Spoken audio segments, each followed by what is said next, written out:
Hi, I'm Reb Myron. I'm a minister through Pathways of Light, and I've been a Course in Miracles student for 40 years.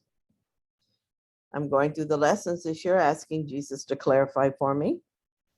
And through that clarity, I'm writing whatever comes to me, and I'm sharing that with you.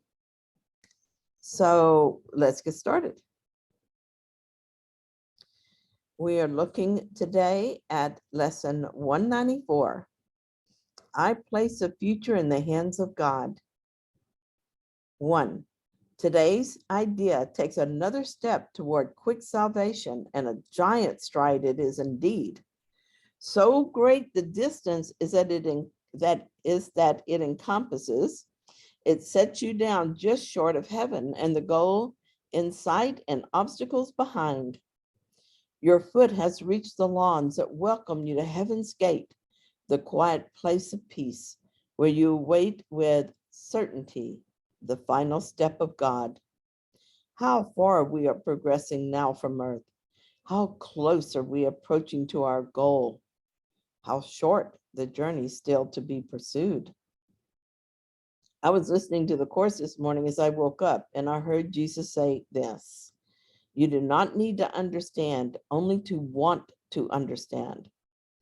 I was about to take this lesson apart in an attempt to understand each sentence, but I'm not going to do that. I'm not going to struggle to understand with the ego mind. I accept that God wants me to be happy and at peace, and he wants me to remember him. And I accept that placing the future in his hands will allow him to do that for me.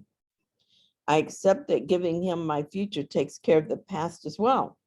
So I will not be dragging it behind me on the way to the gates to heaven. I accept it even though I have no memory of timelessness. 2, accept today's idea and you have passed all anxiety, all pits of hell, all blackness and depression, thoughts of sin and devastation brought about by guilt. Accept today's idea and you have released the world from all imprisonment by loosening the heavy chains that lock the door to freedom on it. You are saved, and your salvation thus becomes a gift you give the world because you have received. For a long time, as I practiced forgiveness, I felt like nothing was really happening. In fact, it felt like my life was getting worse. Actually, what was happening is that I was allowing myself to notice thoughts I had been repressing, and that's a good thing. Nothing can be forgiven if it's not acknowledged and looked at with the Holy Spirit. I really was healing, and I continue to heal as I continue the practice of forgiveness. This lesson is something else I practice as well. I often stop my busy mind and put the future in the hands of God. What is there to worry about if I have given it all to God? 3, in no one instant is depression felt or pain experienced or loss perceived. In no one instant, sorrow can be set upon a throne and worshiped faithfully.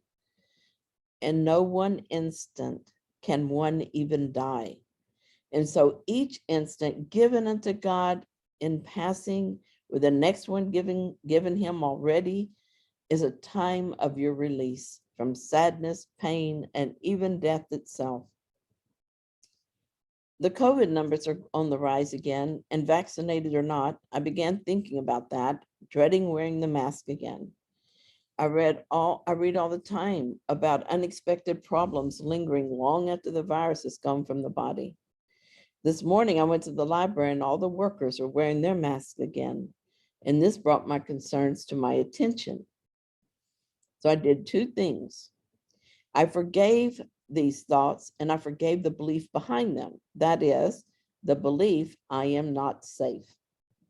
I am the Holy Son of God. How could I not be safe? Whatever happens in this dream and to this body, I am safe. I think about the body and the disease and I ask myself, what does this have to do with me?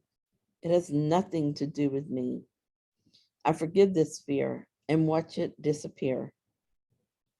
The second thing I do is to remember that I have placed the future in the hands of God. It is no longer any of my business. It belongs to him now. I can safely let it be without thinking about it or worrying about it. So if a thought comes up about the future, I will be aware of it, allowing it to come and allowing it to go without thinking about it. Thus, it will move through my awareness without effect. As I'm not thinking with the ego mind, there will be no judgment and so no fear. 4, God holds your future as he holds your past and present. They are one to him, and so they should be to you. Yet in this world, the temporal progression still seems real. And so you're not asked to understand the lack of sequence really found in time. You are but asked to let the future go and place it in God's hands. And you will see by your experience that you have laid the past and present in his hands as well, because the past will punish you no more and future dread will now be meaningless. The time is not real is good news for us, so it's hard for us to understand time and harder still to understand how it is that time is not real. But our understanding is not necessary for this lesson to benefit us. We only need to practice it and we will have an experience. We will discover that we have laid the future, as we have laid the future into the hands of God, we leave the past and the present there as well. 5, release the future, for the past is gone and what is present, freed from its bequest of grief and misery, of pain and loss, becomes the instant in which time escapes a bondage of illusions where it runs its pitiless, inevitable course. Then is each instant which was slave to time transformed into a holy instant, when the light that was kept hidden in God's Son is freed to bless the world. Now is he free, and all his glory shines upon a world made free with him to share his holiness. Here is an example of how this works. It came into my mind as I read this lesson. This is something that I wrote about last year, and I'm sharing it again because it's a good example. So I'm going to turn off my phone. I just realized I forgot to do that. After the hurricane, I was able to get the repairs of the inside of my house done relatively quickly. And this made the house livable. And so I didn't have to find someplace else to stay, as so many had to do. But I have not found someone to do the work outside the house. The tendency is to fret over this, and the perspective of the ego mind, this is a problem I should try to solve. And if not solve, it's a problem that should certainly worry me. But I've learned a thing or two from the course. And so I'm aware of what is coming from the ego and what is coming from the Holy Spirit. This anxiety about the future occurs because for all my many lives, I have thought the future was my problem to be solved. I know better now, so that when those kinds of thoughts show up, I release them and remind myself that I have placed the future in the hands of God. I know from experience that with this practice that when it is time for me to do something about it, I'll feel it. It reminds me of a song by Ricky Beckwith called Tapping, in which she describes this very well. She says, "You are tapping on my head. Is there something I did wrong or something I need to know?" That is what it feels like to me, a gentle tapping that I can notice or ignore, but I do better to notice it. The ego, on the other hand, is a nag and causes anxiety. So far, when I notice the thoughts about my house that bring anxiety to me, I pay attention to see if this is caused by not paying attention to spirit, or if it's just ego trying to control the future in a vain attempt to keep me safe. I just wait to see if there is this gentle tapping going on. And thus far, it has not happened. So I ignore the ego and go back to being at peace. The peace goes throughout the sonship, blessing all. It is a holy instant. 6, if you can see the lesson for today as a deliverance it really is, you will not hesitate to give as much consistent effort as you can to make it be a part of you. And as it becomes a thought that rules your mind, a habit in your problem-solving repertoire, a way of quick reaction to temptation, You extend your learning to the world. And as you learn to see salvation in all things, so will the world perceive that it is saved. In my earlier life, I thought that the future was something to be controlled, and almost never was I able to do so. Often my attempts to control the future caused new problems, and my anxiety about it affected others. If I still did this, I would likely talk about my worries to others, my children, my friends, or anyone who would listen. Lots of people around me are doing that now because the world seems full of problems. The news is full of it. So much crime, so many people suffering from sickness, and the rising cost of living. There is war and natural disasters that seem to be getting worse.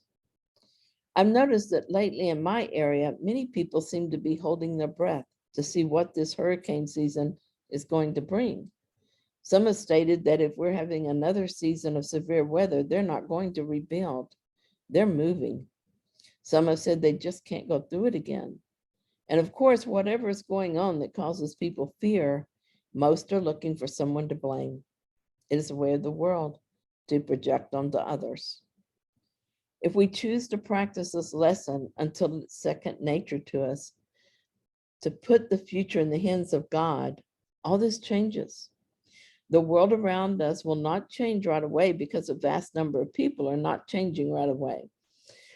Our one mind is still projecting darkness, but each of us who do this work is adding light to the mind.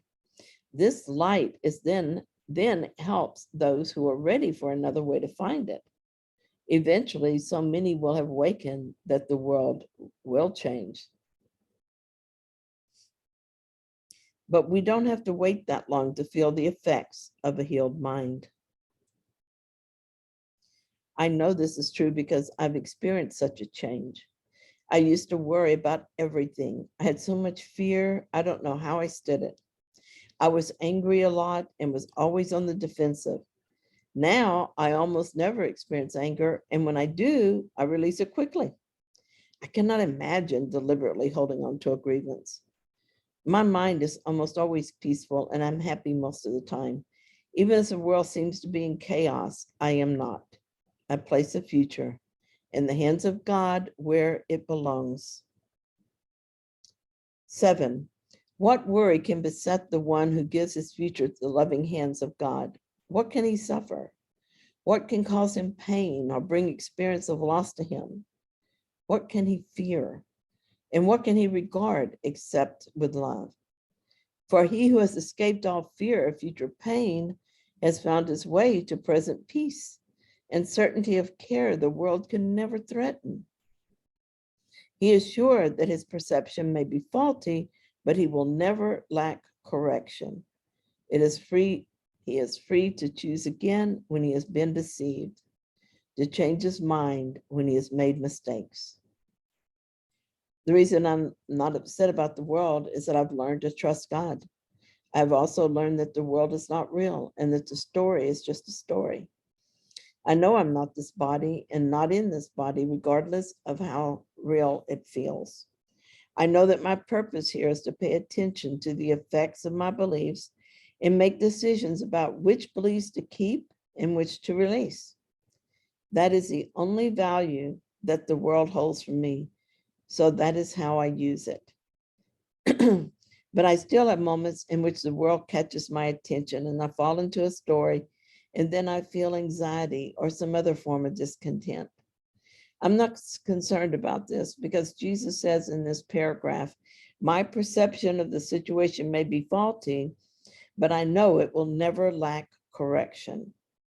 I am always free to choose again. I always choose again because I value the peace of God above all else. 8, place then your future in the hands of God, for thus you call the memory of him to come again, replacing all your thoughts of sin and evil with the truth of love. Think you the world could fail to gain thereby, and every living creature not respond with healed perception? Who entrusts himself to God has also placed the world within the hands to which he has himself appealed for comfort and security. He lays aside the sick illusions of the world along with his and offers peace to both. Perhaps you remember the song we often sang as children. He's got the whole world in his hands. Can't sing, sorry, my voice is going out. I can't carry a tune anyway. But that's what comes to me as I read this. I change it a bit in my mind. I place everyone in his hands. I place the itty bitty babies in his hands. I place you and me, brother, in his hands. He's got the whole world in his hands. Now we can add another verse to that children's song as we lay aside our sick illusions of the world and sing, I place the future of the world, I place the future of the world in his hands. Got to give up on the singing thing. I don't think I have a career there. 9, now we are saved indeed, for in God's hands we rest untroubled, sure that only good can come to us. If we forget, we will be gently reassured. If we accept an unforgiving thought, it will be soon replaced by love's reflection. And if we're tempted to attack, we will appeal to him who guards our rest to make the choice for us that leaves temptation far behind. No longer is the world our enemy, for we have chosen that we be its friend. We made the world a place where we could have choices and where we could experience emotions and differences, where we could attempt to make ourselves special. All this has brought us many experiences, but has not caused anything real to happen. It is not heaven and could never and could be said to be closer to the idea of hell if hell is where God is not. But there is a way of being in the world without being in it. As we learn to watch our thoughts and release the ones that are not true, we begin to awaken. And from that state of being awake to what is really occurring, we can learn that we want to hear only the voice for God.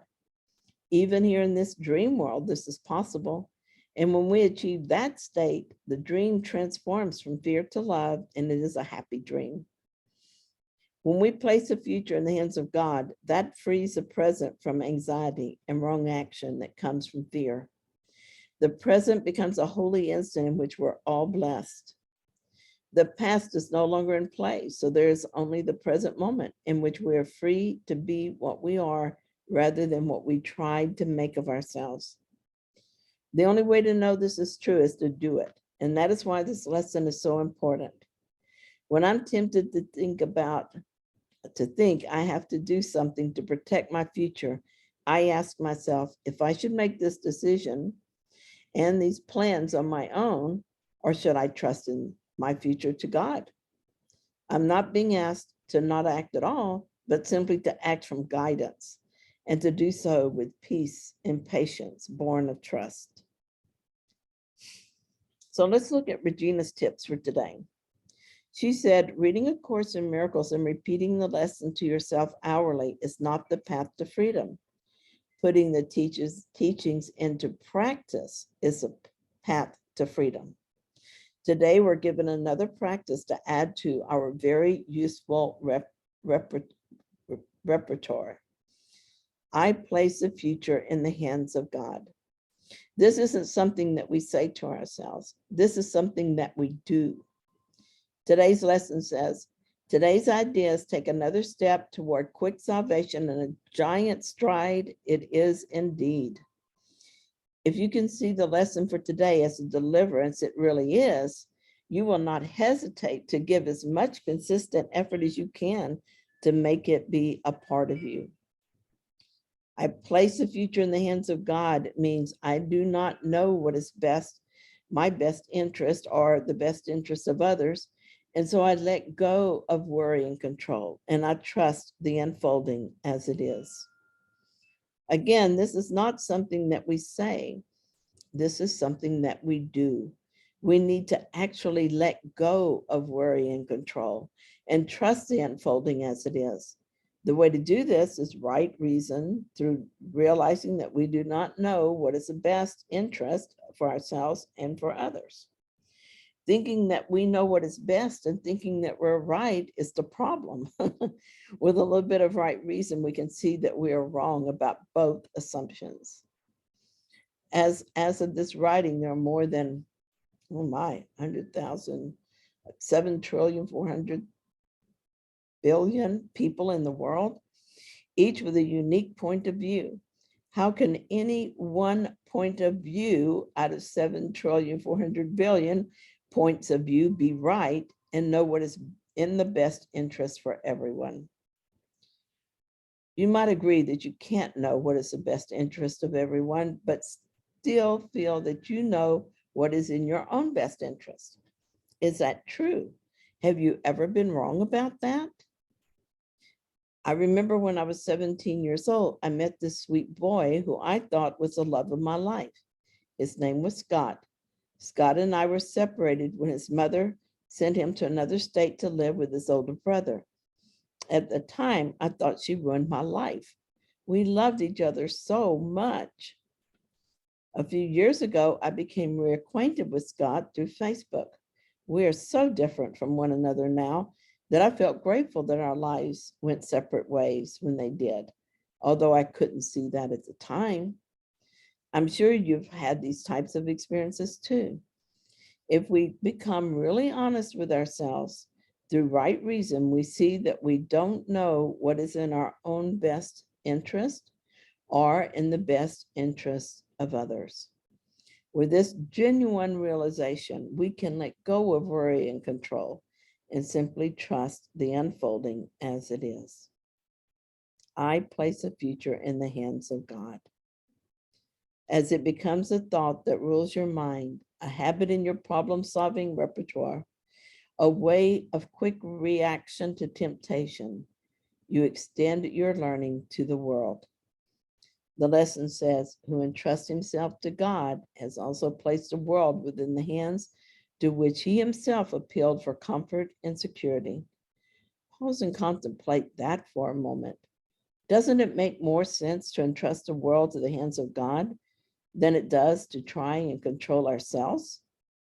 For in God's hands, we rest untroubled, sure that only good can come to us.